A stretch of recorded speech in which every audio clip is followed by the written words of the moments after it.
Je vous propose qu'on enchaîne directement avec un premier témoignage. Donc, je vais inviter Isabelle Dimier-Poisson, directrice de l'Ovaltech, et également professeure des universités à l'université de Tours. Je vous invite à aller récupérer un micro au pupitre là-bas et à me rejoindre ensuite ici pour qu'on puisse un peu plus discuter de cette session. Je tiens également à repréciser que donc Arnaud Giacometti nous l'a déjà dit, nous sommes également en rediffusion à Polytech de Orléans. Et donc merci à eux pour ceux qui nous suivent aujourd'hui. Je vous en prie, asseyez-vous. Donc pour ce premier témoignage, merci Isabelle d'être avec nous, de venir. Vous êtes également la marraine de cette édition Centre-Val de Loire du Deep Tech Tour. Vous intervenez ici pour un petit témoignage. On va découvrir ensemble votre parcours, ce que vous faites et également votre start-up. Et donc on est dans une thématique qui s'appelle Ma Start-up va changer le monde. Découvrez pourquoi. Donc c'est un titre qui est très ambitieux, mais pour avoir discuté avec vous en préparation, en effet c'est un projet ambitieux que vous avez et qui pourrait bien changer le monde. Tout d'abord, pour reprendre un peu le début, on a tous vécu, je pense que tout le monde est au courant, voilà, cette pandémie de Covid qui a été un moment d'entrave pour beaucoup de laboratoires. Mais pour vous, ça a été également un certain élément déclencheur dans votre travail. Donc j'aimerais juste qu'on pourrait revoir avec vous ce que fait tout d'abord votre laboratoire. Qu'est-ce que vous faites au laboratoire et comment le Covid a permis de faire émerger l'Ovaltech. Déjà, merci pour l'invitation et merci pour l'honneur que vous me faites de me donner ce rôle de marraine.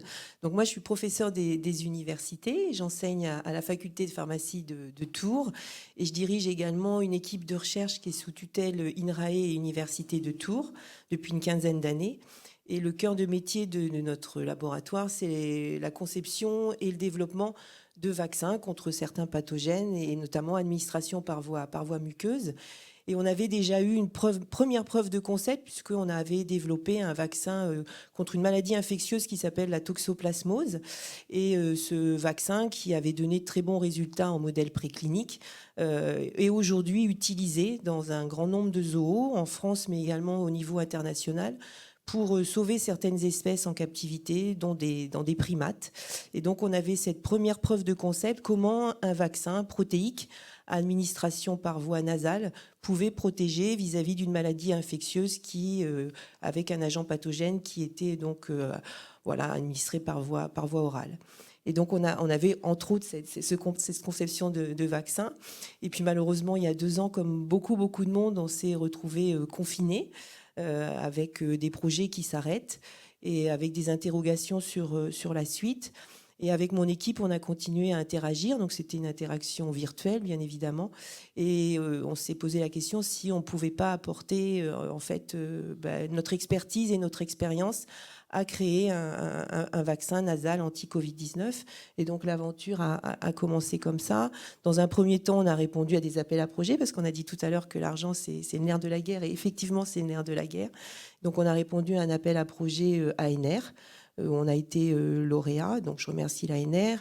Et on a eu aussi beaucoup de soutien de la région Centre-Val de Loire pour nous permettre de finalement faire toutes les étapes précliniques. Je pense que l'argent, c'est un point important. Il a fallu quand même qu'on lève pratiquement 1,5 million d'euros pour arriver à terminer les dernières phases précliniques. Et aujourd'hui, on a effectivement la création de la start-up et on espère le développement de ce vaccin nasal anti-Covid-19 sur lequel on reviendra, j'imagine. Mais justement, on peut peut-être un peu plus en parler. Vous avez justement donc le point un peu percutant justement de votre histoire, c'est que vous étiez sur une thématique qui était ce genre de technologie d'abord, et vous avez su pivoter, donc pas changer de sujet, mais pivoter pour continuer à exister et à vivre et à donner naissance au final à ce qu'est aujourd'hui l'Ovaltech. Est-ce que vous voulez nous en dire plus sur du coup cette technologie qui est l'application de vaccins par voie nasale et ses avantages? Donc, je pense qu'avec 2 ans de recul de pandémie, mais surtout 1 an de recul de stratégie vaccinale, je pense qu'on sait tous aujourd'hui que les vaccins, alors il y en a 5 qui sont commercialisés en Europe. Et vous savez tous que ce sont des vaccins par voie intramusculaire. Donc ce sont des vaccins, on le sait maintenant avec ce recul, qui sont extrêmement efficaces contre les formes symptomatiques de la Covid-19. Les chiffres hospitaliers en sont la preuve. Néanmoins, malgré leur efficacité contre les formes graves de la Covid-19, ce sont des vaccins qui peinent à nous protéger vis-à-vis de la transmission. Quand on est vacciné et infecté, on est protégé des formes graves, mais malheureusement, on est toujours en capacité de contaminer les personnes qui nous entourent. Et c'est ce qui fait, on le sait tous, qu'on continue à respecter les gestes barrières, à porter les masques dans certaines conditions. Et puis d'autres choses également, vous savez que ce sont des vaccins qui sont moyennement efficaces contre les variants, qui ont commencé à apparaître quelques mois après la pandémie. Et ce sont également des vaccins dont la conservation est difficile, puisque ça nécessite des températures négatives et avec une logistique qui n'est pas forcément adaptée au pays où tout ce qui respecte la chaîne du froid doit se faire. Et donc, nous, on a conçu un vaccin qui, bien sûr, de base, devait répondre à la première question, est-ce qu'il protège des formes graves de la Covid-19 ? Mais il fallait qu'il réponde à trois autres questions. Il faut que notre vaccin soit en capacité d'arrêter la transmission. Et pour ça, pour arrêter la transmission, eh bien, il faut immuniser par voie nasale. Parce que quand on immunise par voie nasale, on induit une réponse immunitaire qui est générale, qui va nous protéger des formes graves, mais on induit une réponse immunitaire au niveau du nez. C'est ça, il y a aussi un aspect très local qui fait que vous avez cet avantage supplémentaire par rapport à d'autres vaccins. On induit une réponse immunitaire également au niveau du nez. Et lorsqu'on est vacciné et infecté, le virus est arrêté tout de suite. Et on n'est plus en capacité de contaminer l'autre. Mais également, ça veut dire qu'on empêche le virus de circuler et on l'empêche de muter et donc d'induire des variants. Donc ça, c'était le deuxième point.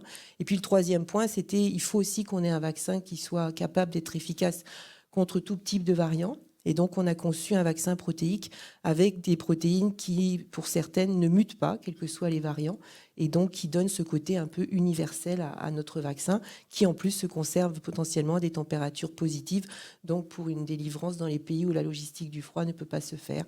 Donc, en gros, j'ai osé résumer un peu les plus-values du vaccin de Lovaltech. Oui, c'est ça, parce qu'au-delà de juste de penser Covid, cette technologie-là, elle est applicable à d'autres types de maladies.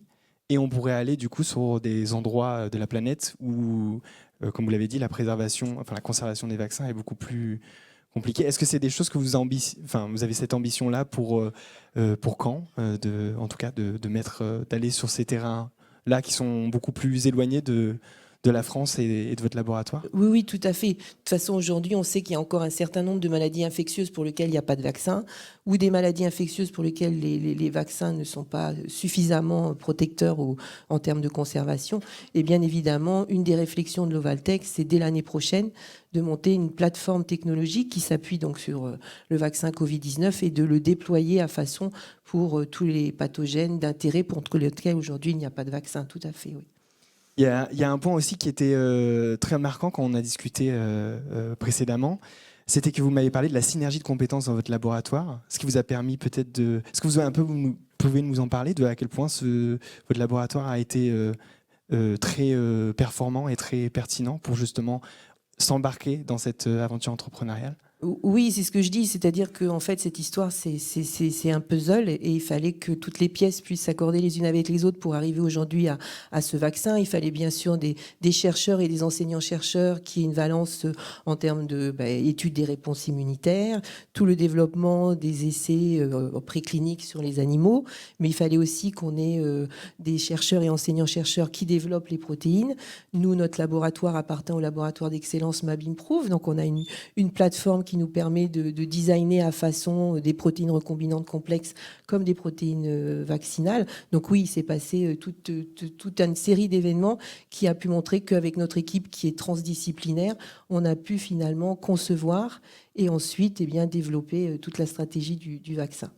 Vous auriez pensé, il y a 2 ans, être là où vous êtes aujourd'hui, c'est-à-dire diriger à la fois, être à la direction scientifique d'une start-up et également diriger des recherches dans un laboratoire ? Non, ça aurait été bien présomptueux de ma part. Non, pas du tout. C'était vraiment un challenge.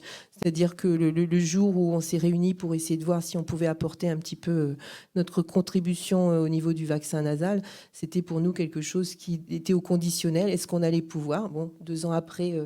on vit une belle aventure avec un vaccin qui a été priorisé au niveau national et qui est aujourd'hui en cours de développement. Donc, c'est quelque chose qui, pour nous, au niveau de l'équipe, on n'aurait pas dans la possibilité d'imaginer l'avenir du vaccin tel qu'il est aujourd'hui, oui.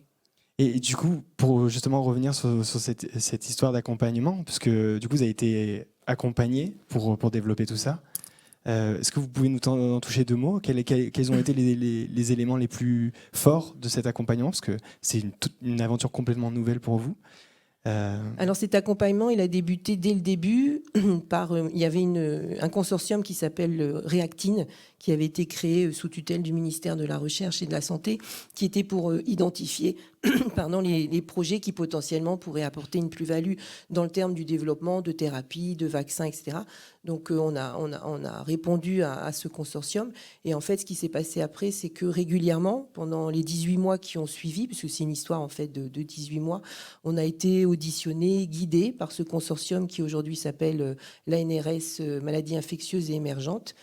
Et donc, on a eu cet accompagnement qui a fait aussi que, alors je pense qu'on y reviendra, mais c'est toujours la difficulté, c'est-à-dire que quand on est dans nos laboratoires de recherche, on mène des études en préclinique, et puis à un moment donné, on se positionne en se disant est-ce que ça peut aller plus loin? Et c'est ce qu'on a dit, c'est-à-dire que l'argent, c'est un peu le moteur de la recherche. Il n'y a pas que ça, mais c'est énorme.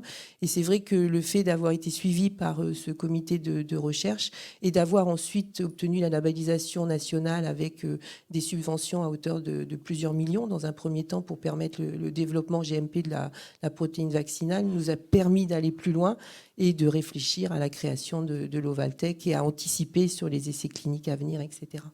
Du coup, justement, c'est tout cet écosystème financier pour, en tout cas, les startups. Vous ne le connaissiez pas avant? Non, pas du tout. Oui, non, j'étais extrêmement naïve de ce point-là. Oui.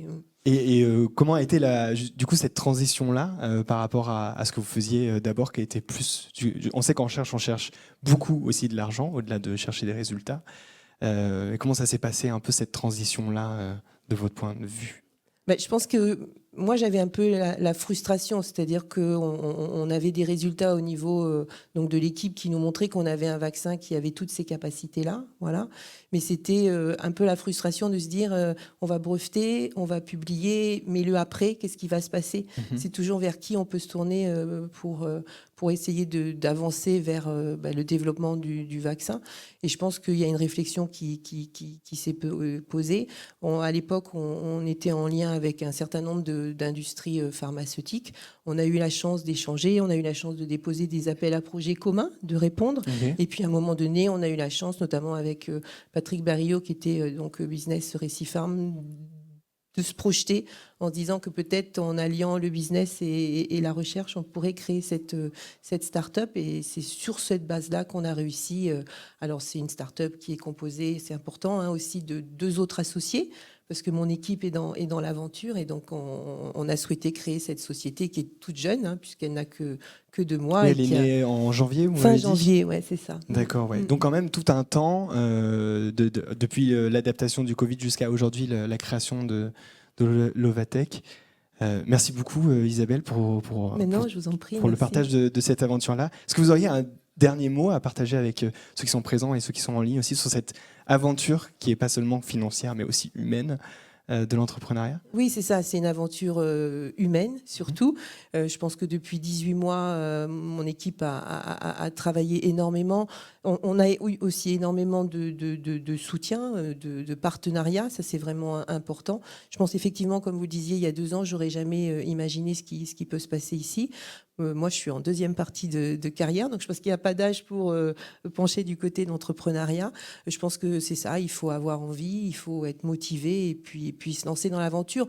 Et je dirais c'est se lancer dans l'aventure, mais c'est pas un plongeon comme ça sans filet. C'est-à-dire que nous, le fait qu'on ait été labellisé Deep Tech nous a apporté énormément de soutien, de garant, et ce qui nous a permis aujourd'hui d'en être là où on en est. Ouais.